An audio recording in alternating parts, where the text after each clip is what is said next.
Haile Selassie is Jah Rastafari. So I don't come to disrespect the Right Honourable Bob Marley, none at all. He brought reggae into the world's focus and Rasta also into the world's focus. Nonetheless, Bob Marley wasn't a Nyabingi. Anyway, just keeping it real. When I was younger, before I dread, and we're talking like, I don't know, nearly 40 years ago, I used to be a salesman. A few of my friends that I still have, I've only ever had a handful of friends, and there's few left. And apart from my family, a couple of them will remember when I was a salesman and I had no hair and went around in a two-piece suit and a briefcase and a company car. I worked for the likes of IPC magazines, Avery Scales, JVC UK also.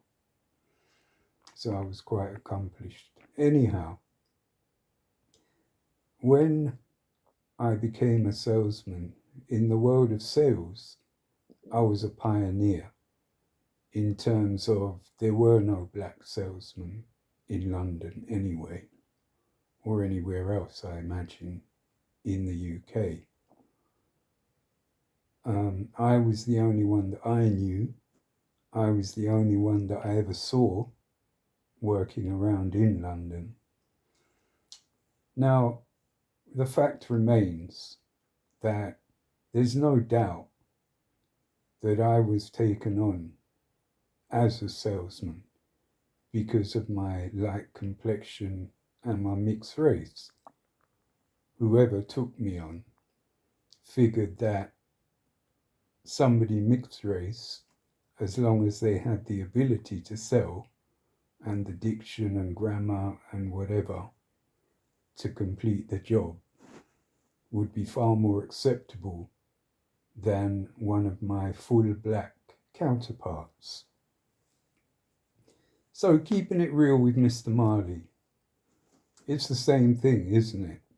In terms of Chris Whitewell looked at the Wailers and saw the potential of Bob Marley as a solo artist because of his complexion and therefore his acceptability to all and sundry.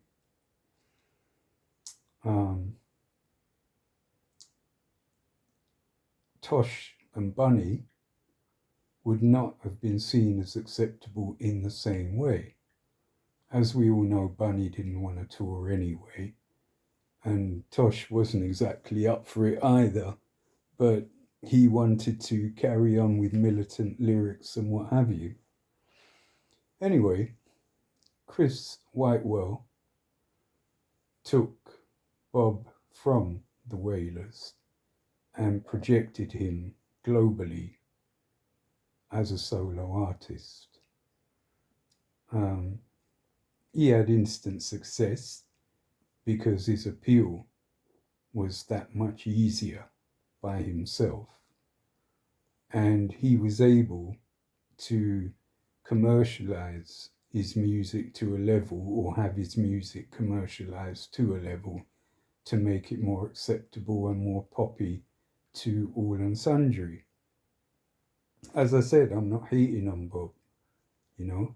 Bob Marley was a great artist, you know, and an ambassador for Jamaica and for reggae music, and for Rasta also, but not Naibingi. And yeah, he did very well. After an attempt on his life in Jamaica, he exiled himself to the UK and became the Pied Piper of London in his One Love video.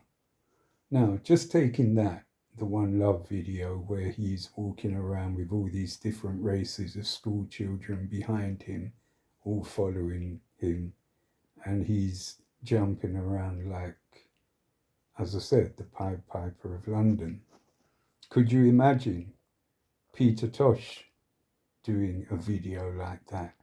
Could you imagine Bunny Wailer doing a video like that? End of the day, Bob Marley was the acceptable face of the Wailers, of reggae music, of Rastafari, because of his complexion and his mixed race. He never transcended his mixed race, which I believe I have a long time ago, and I give thanks also.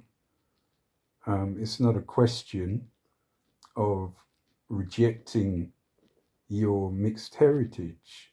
I could never do that, for my mum was white and I loved her deeply and I still love her deeply. But I have no obligation to do what my dad did in taking a white woman, and that was never my intention. So I did my own thing for my own life. Now, Bob didn't transcend his mixed raceness. It might have been easier for him in Jamaica because there aren't many white people around in Jamaica that would have been accessible to him. But when he came to London, then he mixed up with Irish and whatever and rare white people. He bred them also. So all this at the end of the day, just keeping it real, as I said, Bob Marley made it to the heights that he made it because of his complexion. No two ways about it. He probably knew it. Chris Whitewood definitely knew it and did it for that reason. And the music industry followed. Haile Selassie is Jah. The truth is an offense, but never a sin.